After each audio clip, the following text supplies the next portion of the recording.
Victoria Beckham just delivered the ultimate public humiliation to Meghan Markle, and honestly, the timing couldn't be more devastating. While Meghan's Netflix disaster continues gathering dust in the streaming graveyard, Victoria's documentary is absolutely dominating every headline, racking up rave reviews and proving exactly what authentic storytelling actually looks like. And here's the thing that's gotta sting the most. Insiders claim Meghan is absolutely seething behind closed doors as she watches her former friend climb to stratospheric heights she could only dream of reaching. This isn't just about two documentaries competing for attention. This is about the complete and utter destruction of Meghan's carefully constructed narrative. She positioned herself as the misunderstood humanitarian, the voice of the voiceless, the woman brave enough to walk away from royal life and build something meaningful. Victoria Beckham just exposed that entire image as hollow performance art. Think about what Victoria accomplished here. She didn't preach from a pedestal. She didn't lecture audiences about struggles they couldn't possibly understand. She stripped away every layer of glamour and showed the world her most vulnerable moments. The eating disorder she hid for years. The brutal loss of identity when David's career overshadowed everything she'd built. The lies she told herself and everyone around her. That kind of raw honesty creates real connection, and Netflix knew exactly what they had. Meanwhile, Meghan's show featured her wandering through a rented garden, pretending to pick vegetables that were obviously staged, surrounded by celebrities who looked uncomfortable playing along with the charade.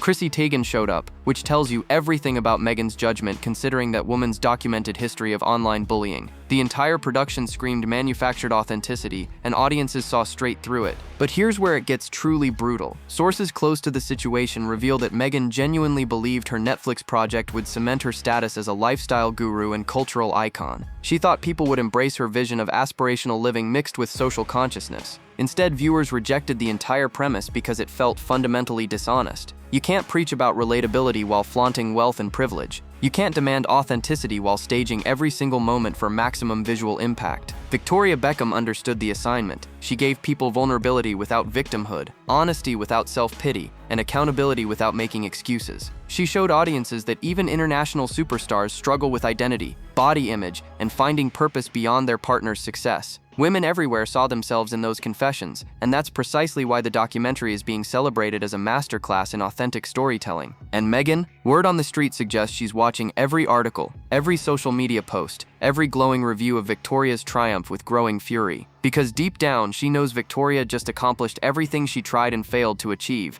Genuine connection, critical acclaim, and proof that honesty resonates far more powerfully than carefully curated perfection. But that was just the beginning of Meghan's nightmare. Rewind to the moment that absolutely destroyed any remaining goodwill between these two women, because this accusation still leaves people stunned. Royal biographies dropped an absolute bombshell when they revealed that Harry and Meghan genuinely accused Victoria Beckham of leaking private stories about them to the press. Let that sink in for a moment. Victoria Beckham, a woman who's navigated global fame for over 3 decades with barely a scandal to her name, supposedly needed to sell stories about the Sussexes for what? Pocket change. Attention? The sheer audacity of that accusation exposed more about Meghan's spiraling paranoia than it ever did about Victoria's character. Here's what makes this betrayal so particularly cutting. Victoria and Meghan were developing what appeared to be a genuine friendship. Victoria had welcomed Meghan into elite circles, offered fashion advice, and treated her with the kind of warmth you'd extend to someone you actually cared about. David and Victoria attended the royal wedding for crying out loud. They showed up, smiled for cameras, and publicly supported this union, and their thank you for that loyalty? A paranoid accusation that Victoria was secretly selling them out to tabloid journalists. Industry insiders claim Victoria was absolutely blindsided by the allegation. She'd built her entire career on discretion, professionalism, and knowing exactly how to manage her public image without throwing anyone under the bus. The idea that she'd risk decades of carefully cultivated relationships and reputation by leaking gossip about Harry and Meghan was beyond insulting. It was genuinely delusional.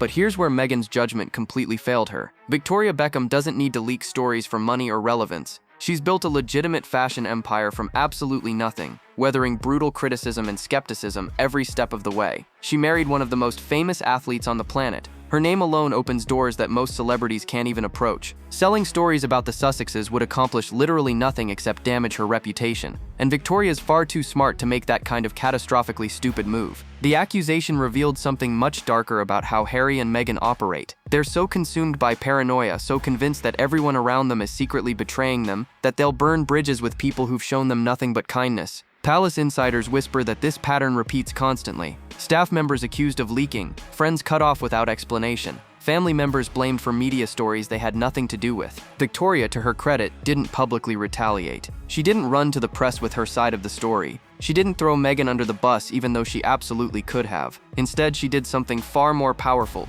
She quietly stepped back, focused on her business, and let her work speak for itself. And now, years later, that restraint is paying off in the most public way imaginable. Because while Meghan continues spiraling through failed projects and damaged relationships, Victoria just proved that class, professionalism, and genuine talent will always triumph over manufactured victimhood. And the media noticed everything. The contrast between Meghan's Netflix disaster and Victoria's documentary triumph is absolutely staggering, and it exposes everything wrong with how Meghan approaches literally every project. Let's break down exactly what made one documentary a cultural phenomenon and the other a cautionary tale about manufactured authenticity. Meghan's show featured her wandering through a rented garden in Montecito, carefully curated to look rustic and relatable, picking vegetables that eagle-eyed viewers immediately clocked as staged. The produce was too perfect, the dirt too clean, the entire aesthetic screaming professional set design rather than authentic homesteading. She invited celebrities like Chrissy Teigen, a woman with documented bullying scandals, to sit around and discuss empowerment, while the irony was apparently lost on everyone involved in production. Every single frame of Meghan's documentary felt calculated to project an image rather than reveal truth. She wanted audiences to see her as this enlightened lifestyle guru who'd transcended royal constraints to live authentically. But here's the problem. You can't preach authenticity while staging every moment for maximum Instagram appeal. You can't demand connection while keeping every vulnerability carefully hidden behind a facade of perfection. Victoria Beckham took the complete opposite approach, and Netflix clearly recognized they had something special. Her documentary stripped away decades of carefully maintained glamour to reveal the woman behind the brand. She confessed to struggling with a crippling eating disorder for years, admitting she became incredibly skilled at lying to everyone around her. That kind of raw honesty is uncomfortable to watch because it's genuine,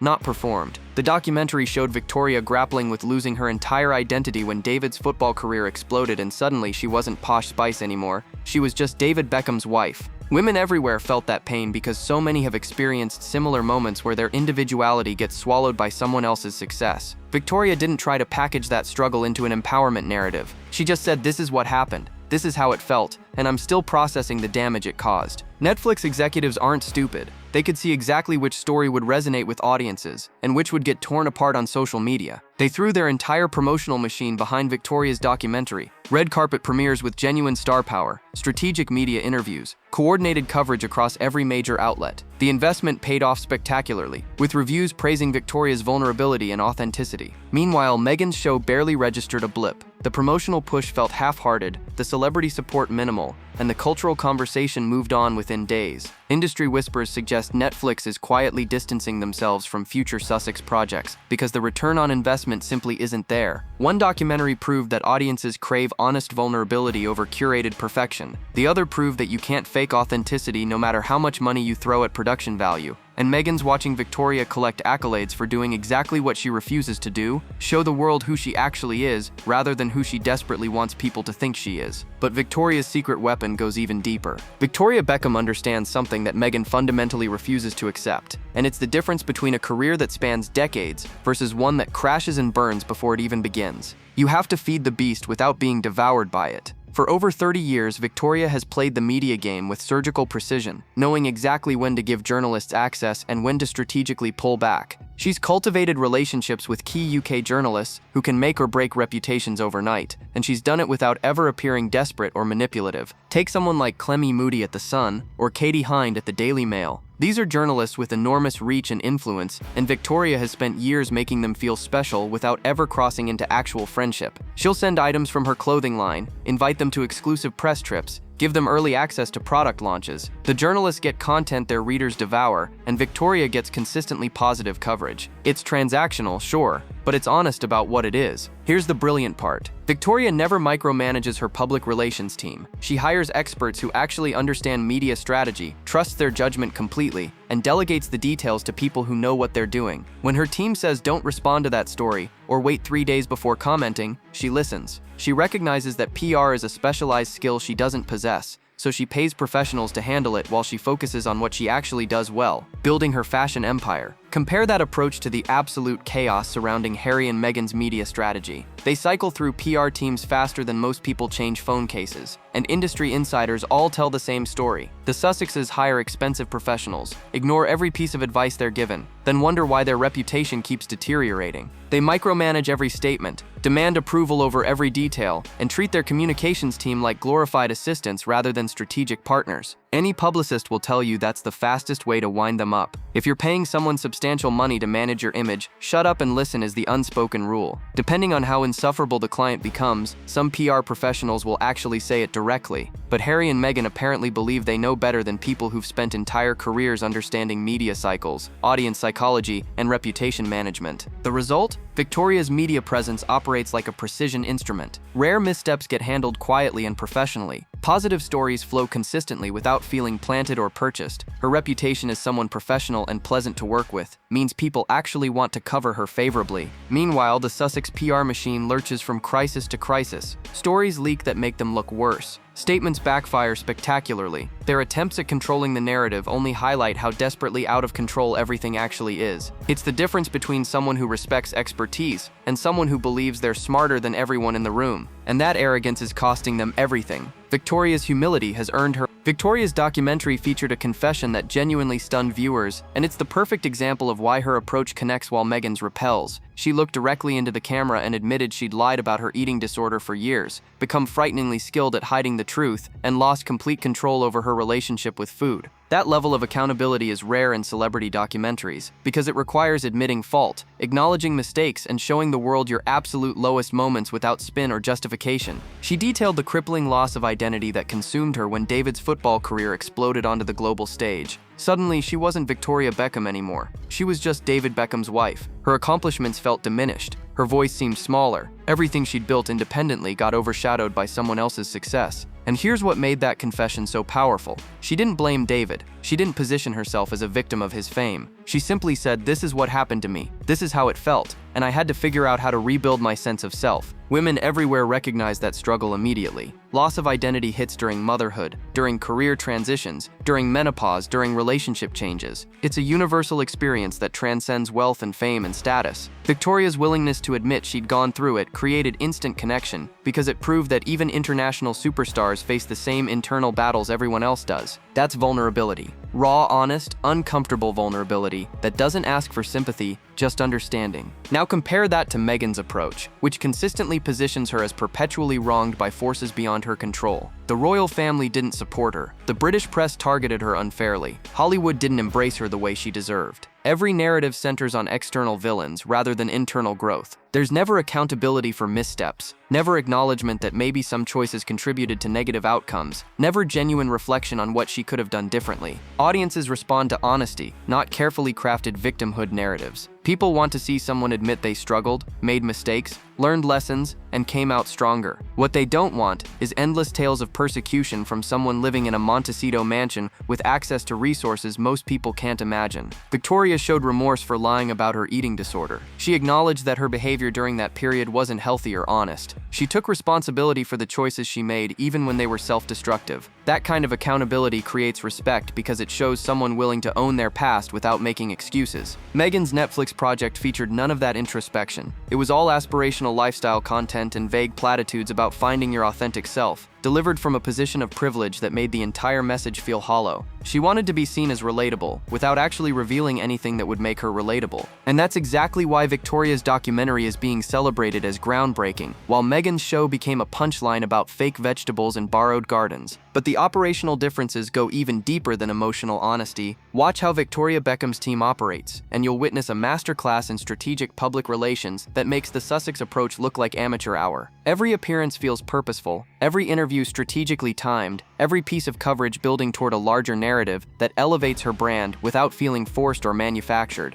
It's the difference between a well-oiled machine that's been perfected over decades and a chaotic circus that's perpetually one press release away from disaster. Take the documentary premiere as a perfect example. Victoria and David arrived on the red carpet in elegant black and white, keeping the focus simple and sophisticated. Eva Longoria showed up wearing Victoria Beckham designs, providing organic celebrity endorsement without it feeling transactional. The Beckham children appeared looking polished and supportive, minus Brooklyn and Nicola Peltz, which actually worked in their favor by avoiding potential drama. An incredible flower wall backdrop provided the perfect visual for social media coverage. Every single element was calibrated for maximum positive impact. The press ate it up because they were given everything they needed: stunning visuals, celebrity moments, family unity, and exclusive access that made them feel special. Journalists like Clemmy Moody at The Sun got content their readers would devour, which means they're incentivized to continue covering Victoria favorably. It's a symbiotic relationship where everyone benefits, and that's exactly how you maintain positive coverage for decades. Compare that precision to how Harry and Meghan handle their public appearances. Leaked stories that backfire spectacularly, contradictory PR statements that undermine previous messaging, award ceremonies that feel purchased rather than earned,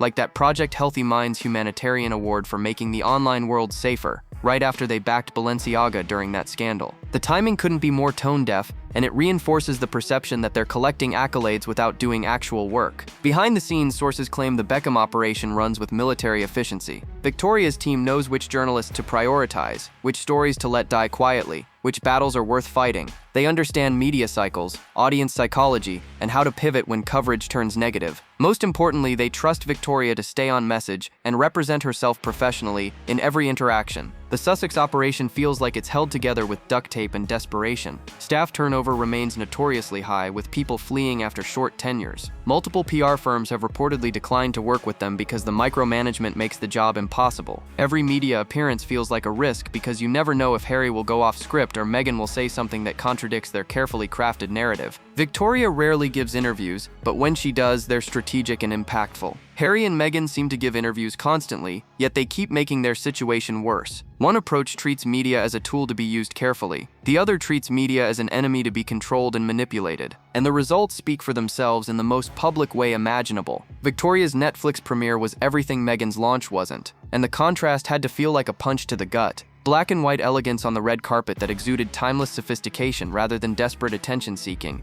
Eva Longoria arrived wearing Victoria Beckham designs, providing organic star power that didn't feel arranged or purchased. The incredible flower wall backdrop created picture-perfect moments that flooded social media organically. Genuine celebrity support from people who actually wanted to be there, rather than felt obligated to show up. The Beckham children appeared looking polished and supportive, creating those family unity moments that audiences love. Yes, Brooklyn and Nicola Peltz were notably absent, but honestly that probably worked in Victoria's favor by avoiding any potential drama or awkward photo moments. Everything felt effortless even though it was obviously meticulously planned, and that's the mark of truly exceptional event management. The press coverage was overwhelming and universally positive. Headlines celebrated Victoria's bravery, her candor, her vulnerability. Journalists who'd been given exclusive access delivered glowing reviews. The Sun ran multiple pieces with headlines like "Brave Victoria Beckham" and calling the documentary brilliant and candid. The Independent praised how she'd pulled off a rebranding many stars would envy. Every major outlet covered the premiere favorably, because Victoria's team had given them everything they needed to write compelling stories. Now rewind to Meghan's Netflix premiere, and the difference is absolutely brutal. Limited genuine celebrity support beyond a handful of people who seem contractually obligated to appear. Awkward promotional appearances where Meghan looked increasingly desperate for validation.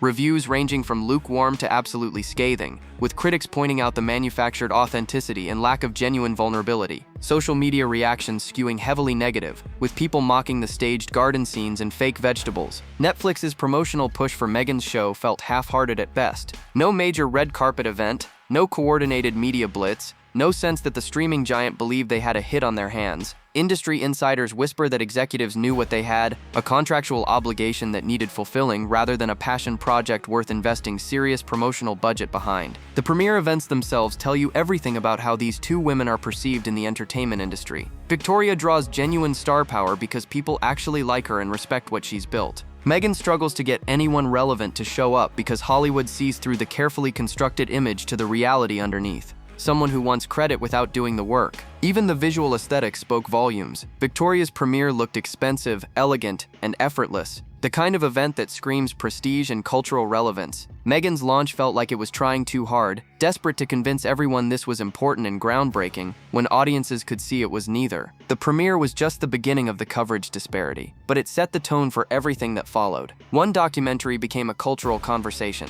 The other became a cautionary tale about the perils of manufactured authenticity. And the work ethic difference explains exactly why. Victoria Beckham spent decades earning her position in the fashion industry, and anyone who dismisses that journey simply isn't paying attention. She started at the bottom of an industry that absolutely did not want to take her seriously. Fashion critics savaged her early collections. Industry insiders rolled their eyes at the idea of a former pop star designing clothes. The skepticism was brutal, constant, and deeply personal. But Victoria didn't throw tantrums or demand respect she hadn't earned. She put her head down and learned the craft. She studied fashion design. She worked with experienced teams who could teach her what she didn't know. She accepted criticism and used it to improve, rather than treating every negative review as a personal attack. Year after year, collection after collection, she slowly built genuine respect through dedication to quality and constant improvement. Now her designs are worn by A-list celebrities who genuinely want to wear them, not because they're paid to or feel obligated. People who've worked with Victoria consistently praise her professionalism. She's punctual, prepared, and respectful to everyone on set regardless of their position. Former employees speak positively about their time working for her brand. Journalists who've interviewed her describe someone warm and professional, who treats media obligations seriously, rather than as inconvenient interruptions. That reputation took years to build,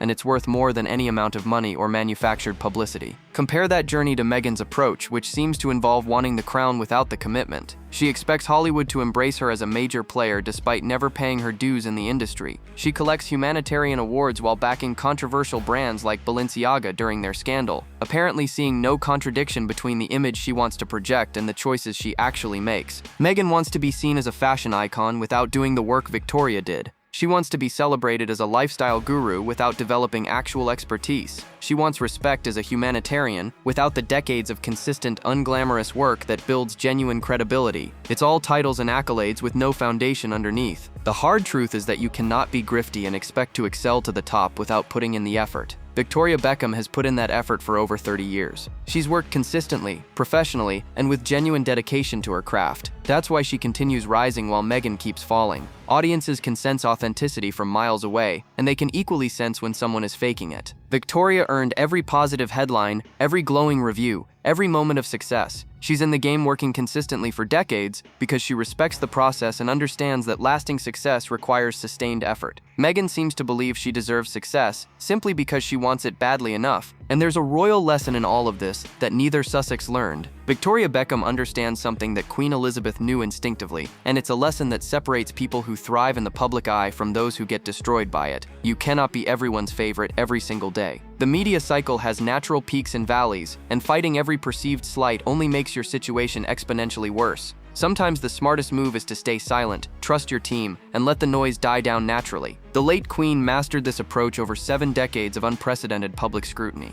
She understood that responding to every rumor or defending against every criticism would make her look desperate and weak. She picked her battles carefully, maintained dignity through scandals, and trusted that consistent professionalism would ultimately speak louder than any defensive statement. That restraint is what allowed her to maintain respect and authority even when public opinion temporarily turned against the monarchy. Victoria has clearly studied that playbook. When negative stories surface, she doesn't lash out on social media or issue frantic press releases. She doesn't treat every critical article as a personal attack requiring immediate retaliation. She takes the occasional negative coverage in stride, trusts her PR team to manage the situation strategically, and focuses on the bigger picture of her long-term reputation and brand. The Beckhams weathered the Rebecca Loos scandal without Victoria publicly melting down or demanding everyone take her side. She handled the Brooklyn and Nicola Peltz drama with quiet dignity rather than feeding the tabloid fire. When criticism comes, she absorbs it privately and moves forward publicly. That emotional discipline is rare and incredibly valuable. Harry and Meghan treat every single criticism as a personal attack requiring immediate defensive action. Someone writes an unfavorable article, issue a statement through lawyers, a tabloid runs speculation, threaten legal action. Family members don't publicly support them, leak stories painting themselves as victims. It's exhausting to watch, and it makes every situation worse because it signals desperation and lack of control. The irony is that their constant defensive posture actually validates negative coverage by showing how much it bothers them. If they'd simply ignored half the stories written about them,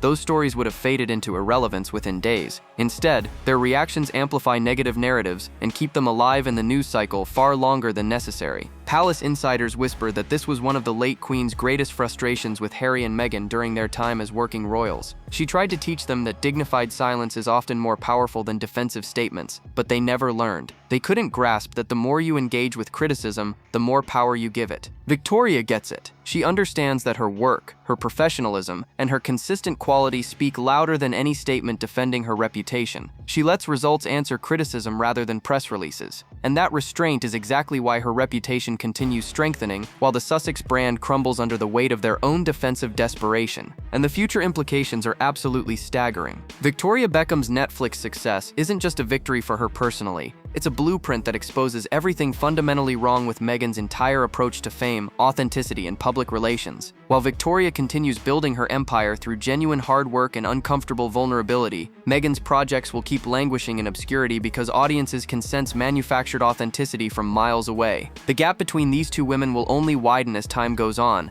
and that reality has to be absolutely devastating for Meghan to witness. Here's what the future looks like for Victoria. More documentary projects that audiences actually want to watch. Continued growth of her fashion empire built on legitimate respect rather than celebrity association. Positive media coverage that feels earned rather than purchased. A legacy of professionalism and hard work that will outlast temporary fame. She's positioned herself as someone who understands vulnerability without victimhood, honesty without self-pity, and success without shortcuts. Now picture Meghan's trajectory. Netflix is reportedly cooling on future Sussex projects because the return on investment simply isn't there. Hollywood insiders increasingly view her as difficult to work with and not worth the hassle. Every new venture feels desperate rather than strategic. The humanitarian awards she collects ring hollow because they're clearly bought rather than earned through decades of consistent work. Her reputation continues deteriorating despite hiring expensive PR teams and issuing carefully worded statements. The ultimate irony in all of this is almost poetic. Meghan once accused Victoria of betraying her by leaking stories to the press. That paranoid accusation destroyed whatever genuine friendship might have existed between them. But Victoria just proved that loyalty to your audience and commitment to your craft matters infinitely more than loyalty to people trying to use your name for their own benefit. Victoria never needed Meghan's friendship or royal connection to succeed. She'd already built a global empire before they ever met. Meanwhile, Meghan clearly hoped that association with the Beckhams would lend her credibility in elite circles. When that didn't work out the way she wanted, she lashed out with baseless accusations rather than accepting responsibility for her own failures. The contrast between these two women will only become more stark as years pass. Victoria will continue thriving because she understands the fundamental rules of fame: work hard, stay professional, give audiences genuine vulnerability, and trust experts to manage what you don't understand. Meghan will keep struggling because she refuses to accept those basic principles. She wants shortcuts to success that simply don't exist. Sources close to both women suggest Meghan watches Victoria's every move with a mixture of jealousy and incomprehension. She genuinely doesn't understand why her approach isn't working when she's trying so hard to control her image. The answer is painfully simple. Audiences respond to authenticity, and you can't fake that no matter how many PR professionals you hire or how carefully you stage your garden scenes. Victoria Beckham just taught the world a masterclass in authentic storytelling, professional media management, and the power of genuine vulnerability. And Meghan Markle? She's still picking fake vegetables in a rented garden, wondering why nobody's buying what she's selling. So what do you think? Is Victoria's approach something Meghan could ever learn, or is it simply too late for the Duchess? Drop your thoughts below, hit that like button, and make sure you're subscribed because the next video is already waiting. And trust me, you won't believe what's coming next.